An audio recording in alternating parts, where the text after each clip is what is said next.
ከመታሰቢያው ልጀምርና ለገብሬ ወዳጆ ነው ያደረግከው።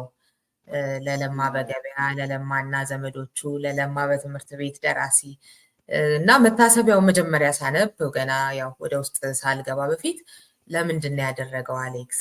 በሞራል መውደቃችን አሳስቦት ዛሬም ስነ ምግባር የሚያስተምሩን ሰዎች ያስፈልጋሉ፣ ትውልድን የሚቀርጹ ሰዎች በማለት ነው ወይስ ሰርተው የተረሱ ሰው ናቸው በማለት ነው? እንደዚህ እያልኩኝ ነበር እና በኋላ ወደ ታሪኩ ስገባ ከዛም ደግሞ በተለይ ማብቂያው አካባቢ ላይ እንዴት ከቤባንያ ጋር እንደተሳሰረ የለማም ይሁን የደራሲው ጉዳይ የገብሬ ወዳጆ እሱን ስረዳ ለምንድን ነው በዛ መጠን ለማና ገብሬ ወዳጆ ትኩረቱን የሳቡት ለዚህ መጽሐፍም በዚህ መጠን ትልቅ ጉዳይ ያደረጋቸው የሚለው ላይ አንተ ራስህ ትንሽ እንድትሄድበት ፈለግ።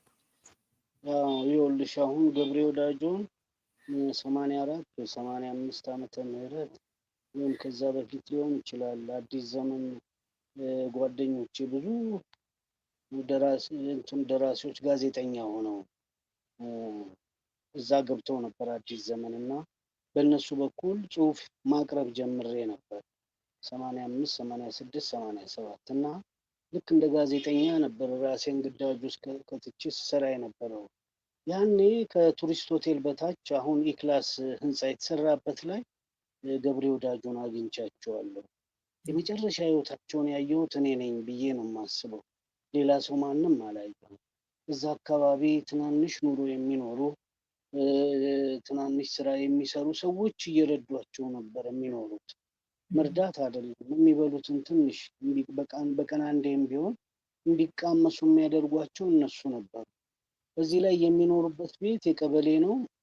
ሲያስቡ የነበረው ከ10 ዓመት በላይ አልከፈልኩም የቀበሌ ቤት 2 ብር ከምናምን ናት ያኔ ኪራዩ እና ደግሞ በወዲያ ግድግዳ ተቀዶ ጎርፍ ስላስቸገረ በሳቸው ቤት ውስጥ ተቆፍሮ በበር በኩል የሚወጣ ጎርፍ አለ እና ብርድ ላይ የነተበች አንድ ጋቢ ለብሰው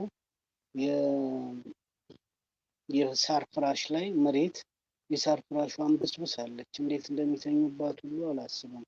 እኔም ለመርዳት የምችልበት ጊዜ አልነበረም እና ያችን የነተበች ጋቢ ለብሰው እየተንዘፈዘፉ ነው ያገኘኋቸው እዛች ቤት እና የመጨረሻ የህይወት ማሟጠጫቸው እኔ ጋር ነው የቀረው ብዬ አስባለሁ።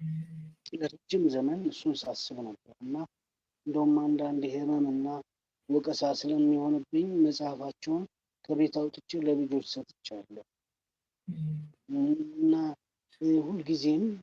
ሁልጊዜም ያቺ የመጨረሻ ህይወታቸው ጭንቅላቴ ውስጥ የተቀበረችው እኔ ጋር ዝም ብላ ቁጭ ብላ የተብሰለሰለች እንድትቀር ነው ወይስ እንደው እግዚአብሔርም ሆነ የሆነ ኃይል በሳቸው በኩል አድርጎ ወደ እኔ እንዲተላለፍ ወይም ለሚመለከተው ሰው እንዲደርስ የማድረግ ኃላፊነት ነበር እኔ ጋር የተቀመጠው ብዬ እንዳስብ ነው ያደረገኝ እና እስካሁን ድረስ ሰውየው ጭንቅላቴ ውስጥ አሉ። ያኔ ለአዲስ ዘመንም ጽፌያቸዋለሁ። ጽሁፉ የት እንዳለ አላውቅም። አዲስ ዘመን ውስጥ ብፈልግ ሳላገኘው አልቀርም። ኢንተርቪው አድርጌያቸው ብዙ ነገር ላይ ነው ያወራነው እና ደግሞ አንድ ትልቅ አንባቢ አሉኝ ሰይፉ ምናምን የሚባሉ ስማቸው አልያዝ እያለ አስቸግሮኛል እና ቤባንያ ከወጣች በኋላ መንገድ ላይ ያገኙኝ። አሌክስ ና ስለ ገብሬ ወዳጆ አንድ ነገር ልንገር፣ ታውቃቸዋለህ አሉኝ። አውቃቸዋለሁ፣ አውቃለሁ። የማውቃቸው ግን ስራ ላይ ሆነው አይደለም፣ ጡረታ ከወጡ በኋላ የጡረታ ብራቸው 26 ብር ትሆን 20 ምናምን ብር ናት። እሷን ይዘው እዛች የጨቀየች ቤት ውስጥ ተኝተው ነው የማውቃቸው እና ምናምን ሲሉ አንድ ታሪክ ልንገርህ አሉ። እሺ፣ ትምህርት ሚኒስቴር ውስጥ እየሰሩ በስራቸው አይደሰቱም ብዙ ጊዜ ማለት ለማ በገበያ ምናምን የሚለውንም ጃንሆይ ናቸው ያስቆሟቸው። ምንድን ነው የሰውዬ የቅንብ ቤት ሊያደርገን ነው የሆነ ምናምን ብቻ ብለው አስተያየት አስቆሟቸዋል እና ደስተኛ አይደሉም። እየጠጡ ይገባሉ መስሪያ ቤት እና ኪሩቤል ምናምን የሚባሉ አለቃ አሉ፣ የትምህርት ሚኒስቴር ምክትል መሰሉኝ። ከሳቸው በታች ደግሞ ከበደ ሚካኤልም አሉ፣ የበታች አለቃ ናቸው እና እኛ ማን ነበሩ ሌላ አንድ ብቻ ይቅር ባለቃ መጥተው ምንድነው ገብሬ ኧረ ተው አላበዛኸውም አሁን በዚህ ሰዓት እንደዚህ ሆነ ጠጥተህ እንደዚህ ስራ መግቢያ ጊዜ ነው ምናምን ብሎ ሊቆጡ ሲሉ ምን ላድርግ ከላይ ክሩቤል ከታች ሚካኤልን አስቀምጣችሁብኝ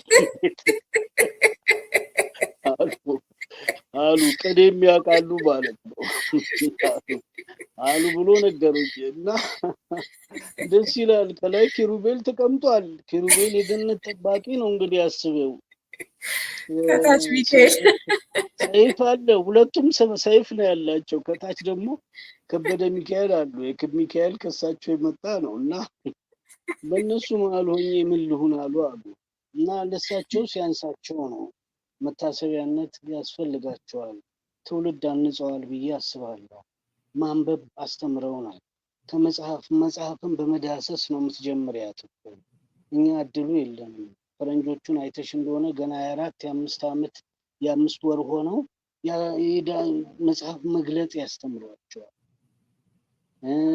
ሳያነቡ እንደሚያነቡ አክት እንዲያደርጉ ይፈቅዱላቸዋል ከመጽሐፍ ጋር ተውውቃቸው ገና በወራት እድሜ ወስዶ ነው እኛ ግን 6ም 7ም 8ም ሆነን ለማበገበያን ስናገኝ ከጽሁፍ ጋር ቅልል ብላ ስዕሉ ውስጡ ያለው ሁሉ አንቺን ህልም ይቀላቀላል እኮ እሳቸው እና የውስጡን ምንም እያየን ባለውለታችን ሆነው ያሳደጉን አባታችን ናቸው መንፈስ አባታችን ናቸውና ተትተዋል በይበልጥ በዚህ ዘመን ስነ ምግባር በወደቀበት ዘመን ሁሉም ሩጫ ራሱን ወደሚያስተዳድርበት ወደሚያሳድግበት ህልሙን ወደሚያሟላበት ጉዳይ ላይ ብቻ ሲሮጥ የረጋገጣቸው ብዙ ነገሮች አሉ በጣም ብዙ ነገሮች አንዱ ለማ በገበያን ለማ በዘመዶቹ ለማና ዘመዶቹ ለማ በትምህርት ቤት ምናምንም የጻፉ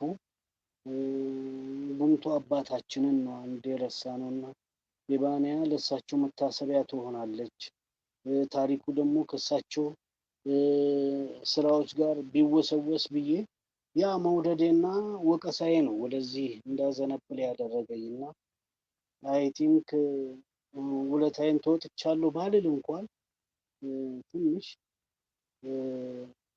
የሚያስታግስ ለተወሰኑ ጊዜዎች የሚያስታግስ ስራ ሰርቻለሁ ብዬ እንዳስብ ያደርገኛል ቢባኔ አዎ ሌላ ነገር ጨመርክልኝ እኔ አሁን ዝም ብዬ እየገመትኩ የነበረው ሰርተው የተረሱ ሰው እንደገና ደግሞ ይሄን የስነ ምግባርን ጉዳይ ያሰረጹ ሰው እንዲህ አይነት ሰዎች ያስፈልጉናል ከሚል ይሆናል በሚል ነበር ሌላ ከነዚህ ሌላ ተጨማሪ ከማንበብ ባህል ጋር በተያያዘ በማንበብ ውስጥ ነው ያው የስነ ምግባርን ጉዳይ ያለውና እሱን ምን አይነት አስተዋጽኦ በልጅነት እድሜ እንዳበረከቱ እንደገና ደግሞ የመጨረሻ ዘመናቸው እንዴት አይምሮ ውስጥ ታትሞ እንደቀረ የገለጽከው እጅግ ልብ የሚነካ ምንጊዜም ሚዲያ ከመጽሐፍት ገበታ በዕለተ ማክሰኞ በተመረጡ መጽሐፍት ሐሳቦች ላይ ውይይት የሚደረግበት ዝግጅታችን ነው ምንጊዜም ሚዲያ